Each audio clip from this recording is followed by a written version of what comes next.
Halo semuanya, selamat datang kembali. Kita akan kembali membahas soal UTBK kuantitatif. Di sini ada gambar. Sebuah biang lala raksasa memiliki jari-jari 50 meter, di mana titik tertingginya terletak 110 meter di atas sungai Kahayan ya, garis biru ya. Jadi garis biru ini adalah sebuah sungai. Kemudian titik tertingginya adalah B ini. Jaraknya atau tingginya dari sungai ini adalah 110. Berarti betul ya, kalau ini dari sungai sampai titik D ini adalah 10 meter, maka betul jari-jari dari biang lala ini yang berbentuk sebuah lingkaran, jari-jarinya adalah 50 meter. Oke, kita lanjutkan.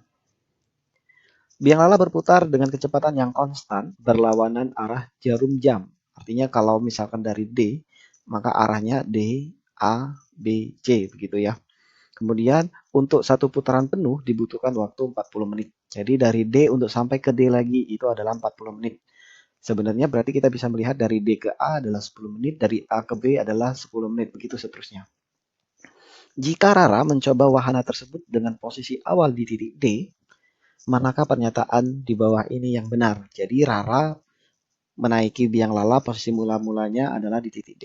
Oke, di sini pernyataan pertama dulu kita bahas. Setelah 1 jam bermain biang lala, Rara sudah menempuh perjalanan sejauh 165 pi meter. Oke, kalau ini mengikuti arah putaran, berarti jarak yang sudah ditempuh Rara ini sebenarnya mengikuti atau di sepanjang keliling lingkaran, ya, di sekeliling biang lala ini.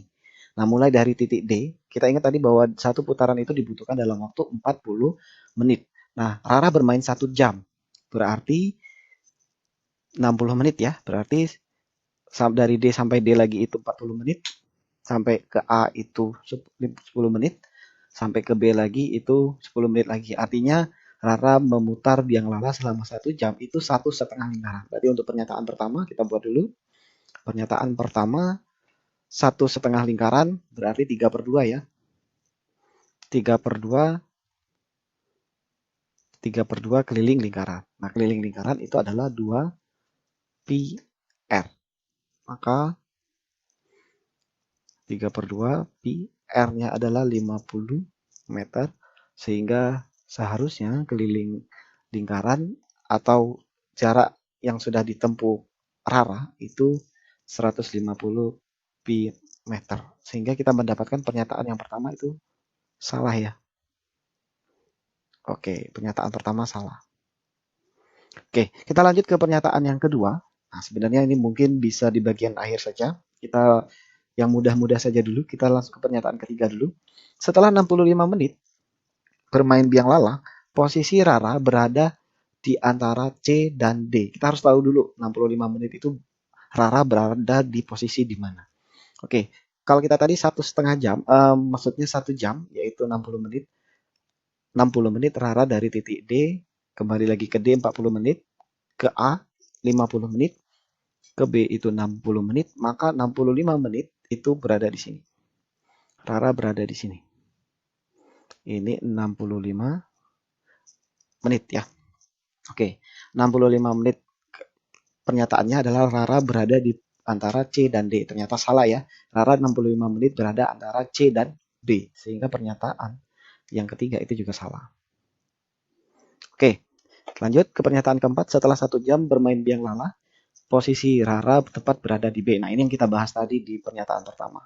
1 jam kembali ke D, kemudian 40 menit maksud saya kembali ke D, 50 menit ke A, dan 60 menit yaitu 1 jam Rara berada posisi akhirnya di posisi B, yaitu posisi paling tinggi. Berarti pernyataan yang yang keempat itu betul. Oke, sekarang kita bahas yang pernyataan kedua. Nah, setelah 65 menit berarti di sini tadi bermain biang lala, Rara berada pada ketinggian 60 plus 25 akar 2 meter di atas permukaan sungai Kahayan.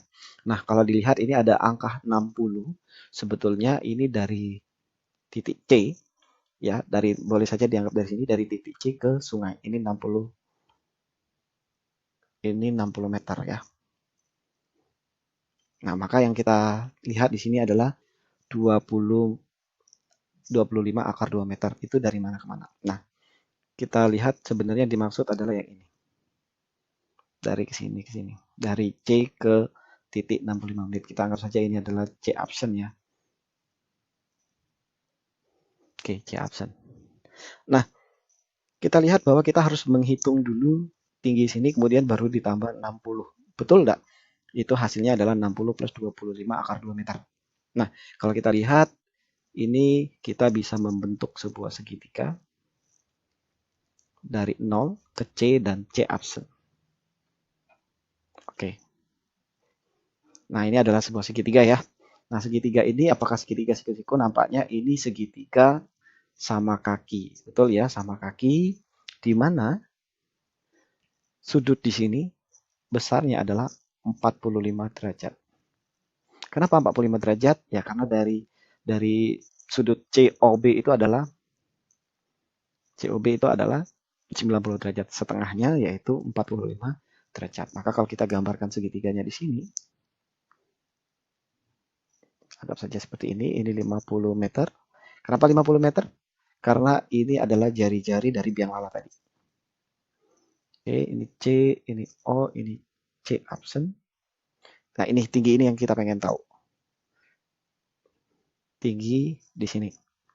Ini nilainya 45 derajat. Lalu bagaimana cara mengetahui T ini? Nah, ini ada beberapa cara ya. Salah satunya kita pakai kesamaan luas. Ya. Luas segitiga C OC absen sama dengan luas segitiga COC absen. Artinya kita akan meninjau luas segitiga ini dari dua buah metode. Begitu ya. Yang pertama kita menggunakan rumus luas segitiga, dua sisi, dan satu sudut yang diapit. Ya. Setengah dua sisinya yaitu OC dikali OC dikali sisi yang lainnya adalah OC absen dan sinus sudut yang diapit sin 45 derajat. Oke, kemudian kita melihat luas segitiga alas kali tinggi seperti biasa ya. Alasnya adalah OC dan tingginya adalah T yang ingin kita tentukan. Nah, itu.